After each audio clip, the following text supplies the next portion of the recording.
Bonjour, Abel Abelson ici, l'écrivain de Moi surdoué révolté et aussi Je la mouche, avec une vidéo que pour moi est très importante et qui a pour sujet la manière dans laquelle le cerveau projette des choses sur les autres et comment ça a des implications énormes sur le social, l'émotionnel, le relationnel, les modèles qu'on a du monde, etc. Donc vraiment très important selon moi. Alors, quand on regarde autour de nous, nous voyons des masses de choses, nous percevons des masses de choses avec tous les sens. Et il est clair qu'on n'est pas du tout conscient de tout ce qui change. Je parle de tous les infimes détails qui changent, hein. Même dans une chambre où il n'y a quasiment rien qui passe, il y a des petits bruits, il y a des odeurs, il y a des machins comme ça. Et bien sûr, encore beaucoup plus dans la rue, par exemple, où il y a plein de mouvements, de bruit, de tout ça. Alors, ça entre dans notre système, je vais dire, par les sens. Puis, ça est plus ou moins traité par le système nerveux. Il est clair que consciemment, peut-être on perçoit et on traite un petit pourcentage de tout cela, mais même inconsciemment, c'est impossible pour un cerveau, étant donné la complexité de l'univers, je vais dire, c'est impossible de traiter en réalité tout ce qui se passe. En même temps, nous sommes obligés d'agir très rapidement quand on regarde un corps humain, un être humain qui passe dans le monde. Il faut calculer plein de choses, il faut décider plein de fois, tout le temps en fait, de manière très rapide. Quand on passe la rue, quand on a une rencontre avec une personne, est-ce que c'est un psychopathe? Est-ce que c'est quelqu'un que je connais? Est-ce qu'il ou elle paraît dangereux ou pas dangereux? Quand il y a des odeurs, est-ce que c'est quelque chose qui brûle? Est-ce que c'est agréable? Tout le temps. Il faut faire des décisions tout le temps. Et en réalité, la majorité de ces décisions sont faites par une partie du cerveau qui fait des grosses généralisations. Ce qui est très bien, il n'y a aucun problème avec ça, parce que sinon on serait soit fou, soit mort, soit d'abord un peu fou et très vite mort, parce que si on devrait prendre le temps et l'énergie de traiter toute l'énergie en profondeur, on se mettrait en autant de danger qu'on serait mort, très vite. Alors en fait, c'est un peu connu dans la neurologie que le cerveau a comme deux manières de traiter des données. Une est avec des grosses généralisations, en gros, avec des trames, des catégories, etc. L'autre est en vraiment consciemment en se concentrant sur quelque chose et vraiment traiter un maximum de données, mais ça prend beaucoup de temps. Et ce n'est pas forcément mieux ou même pas forcément très différent du résultat de l'autre manière. Par exemple, on a vu que beaucoup de préjugés qu'on a, en réalité, ils fonctionnent assez bien procentuellement. Donc les préjugés, ils viennent de quelque part, mais bien sûr le problème du préjugé, c'est qu'avec un certain individuel, on peut être complètement à tort. C'est ça le problème. En général, dans la majorité des cas, ça fonctionne assez bien. Et c'est pour ça qu'on les a. Le cerveau fait petit à petit ses trames, ses catégories, etc. Conscientes, mais surtout aussi plein de fois inconscientes. Et donc, on fonctionne à base de cela. Et donc, dans la majorité des cas, ça donne un très bon résultat pour nous et pour les autres personnes aussi. Ça fonctionne bien, sauf avec les exceptions sur la règle, on va dire. Et c'est là le problème, et c'est là, bien sûr, la raison pour laquelle il faut être conscient de ces préjugés et essayer de quand même aussi donner une chance, on va dire, à une personne ou à une situation de se montrer différent que le préjugé et prendre cela en compte. Voilà. Alors pour venir à l'intérêt pour les neurodivergents, je vais les appeler les surdoués, les ADHD, les gens avec un profil d'autisme, etc., etc. Pour tous ces gens, c'est extrêmement important de savoir que le cerveau fonctionne ainsi. Pourquoi? Quand on va regarder ce fonctionnement du cerveau et on va l'appliquer à des personnes, à des relations humaines, alors qu'est-ce que le cerveau fait?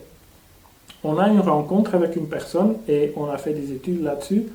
Dans une fraction d'une seconde même, on a déjà une idée. On a déjà un modèle de cette personne dans le cerveau et on agit selon ce modèle. Ça veut dire qu'on projette des tas de choses sur cette personne. On vient de la voir pendant moins d'une seconde. Qu'est-ce qu'on sait? De savoir qu'est-ce qu'on sait? En fait, rien. Rien du tout. Tout doit encore se montrer en question de savoir. Par contre, on a une très bonne intuition sur cette personne basée sur ces trames, ces catégories qu'on a fait petit à petit sur base d'autres rencontres. On a des trames basées sur des rencontres d'avant, aussi même basées sur ce qui a biologiquement été imprimé dans le cerveau humain, en fait. Ça peut passer de manière génétique, épigénétique, etc. Et donc, on va avoir des réactions basées là-dessus. Alors, ce qui est très intéressant, c'est donc beaucoup de ce qu'on a dans la tête vis-à-vis de cette personne, c'est une projection. Ce n'est pas une perception qu'on a traitée, qu'on a reçue et qu'on a traitée. C'est une projection, bam, c'est comme si, en fait, de ce qu'on sait sur cette personne, c'est quasiment rien, du savoir. Donc c'est comme un écran blanc sur lequel on projette toutes ces caractéristiques. Tout cela, on projette là-dessus sur cet écran blanc en forme d'humain. Alors, là vient l'intérêt pour les neurodivergents, pour les gens avec une neurologie qui n'est pas normale. Il s'avère que la très grande majorité de ce qu'on projette sur ces autres personnes, en fait, on le prend à base de notre propre neurologie, de notre propre manière de fonctionner, de nos propres caractéristiques. Et c'est là l'erreur de base qui est un peu inévitable, mais on va venir à ça. Il y a moyen de gérer ça, de l'incorporer et donc de faire de sorte que ça a très peu ou aucun effet indésirable. Mais c'est inévitable, on projette sur base de notre propre neurologie, de nos propres caractéristiques sur les autres. Alors j'ai dit que ça se passe dans des rencontres qu'on vient d'avoir avec de nouvelles personnes. Ça peut continuer à se passer parce que ça peut se auto-confirmer, comme on sait très bien que cela fonctionne comme ça. Si on a une certaine conviction dans la tête, c'est quand même assez difficile pour que les faits démontrent le contraire d'une manière qu'on est réellement convaincu, profondément convaincu.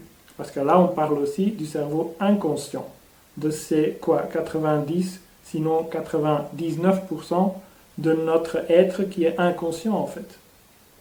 C'est cette partie aussi qui doit être convaincue avec le temps, avec le contre-exemple, on va dire. Alors là se cache un énorme problème pour les neurodivergents, mais aussi, si on est conscient de cela, et c'est pour ça que je fais cette vidéo, la solution. C'est-à-dire, on a cette rencontre avec une personne nouvelle ou même avec une personne qu'on connaît déjà depuis un temps ou même longtemps. Il y a une sorte d'expérience qui commence à se passer. On va par exemple dire quelque chose et on va attendre un certain type de réaction, de réponse de cette autre personne. On ne va pas prendre le temps de dire « Attendez une minute, je vais bien réfléchir » quelles pourraient être les possibles réactions que vous allez avoir sur ce que je viens de dire. Un instant, je vais réfléchir là-dessus, je prends un papier et je note et je réfléchis Ah, et oui, voilà. Non, on ne fait pas ça, ça ne marche pas comme ça. Donc, on est dans ce mode de fonctionnement où le cerveau fait tac, tac, tac, tac, des décisions et des actions et des réactions très, très rapides, donc basées sur des catégories, des modèles, etc. Basées donc sur la projection, basées donc sur une projection de notre propre neurologie et caractéristiques, nos propres caractéristiques sur cette personne. Bien sûr, cette personne, si elle est assez comparable à nous, neurologiquement, ça fonctionne très bien, mais on est neurodivergent. On est de ce 1% ou 2% ou quelques pourcents de la population qui est surdouée, qui a un homme au cerveau féminin ou une femme au cerveau masculin, voir mes autres vidéos là-dessus, qui a ADHD, qui est dans un spectre autiste, etc. On est neurodivergent, donc dans notre cas, dans 98 ou 15 ou 19% des cas, ça foire.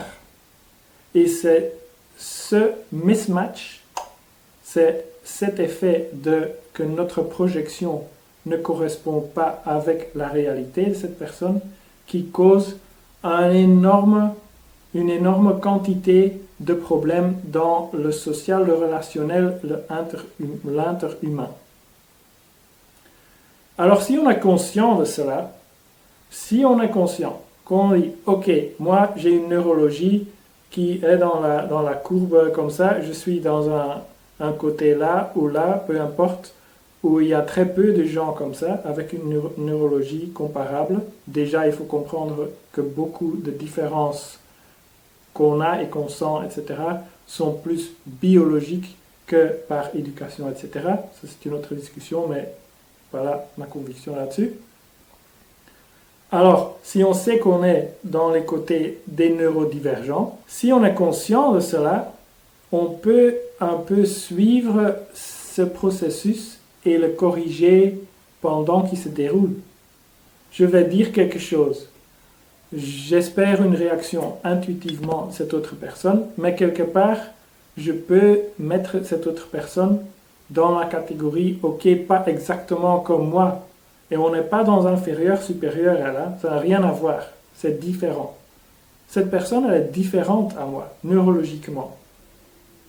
Alors, je sais que j'espère certaines choses sur base de ma projection de mon propre être sur eux, mais probablement ça ne va pas se passer. Et on passe plus dans un mode d'observation et d'apprendre individuellement, cas par cas, personne par personne, etc.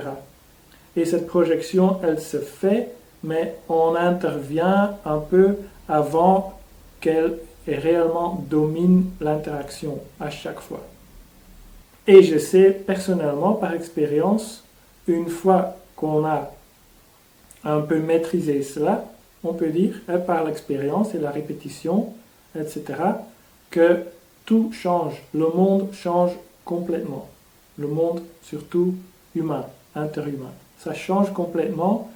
Et là où avant il y a pure confusion et frustration, il y a une sorte d'intérêt et de compréhension et d'un mode d'observation toujours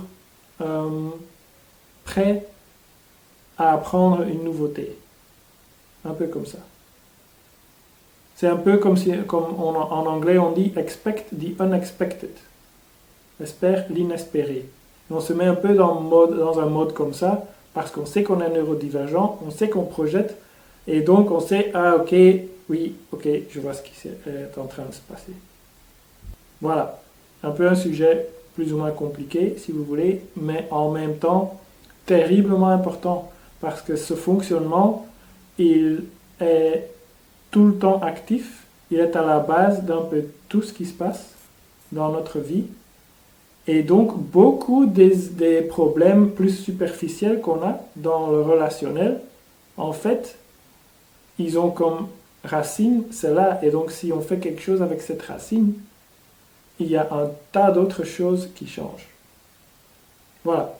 Dites-moi ce que vous pensez de tout cela dans les commentaires. Encore un énorme merci à tout le monde qui fait des likes, qui s'abonne, qui partage, etc. Jetez un coup d'œil sur les liens sur mes livres si ça vous intéresse. Et à la prochaine!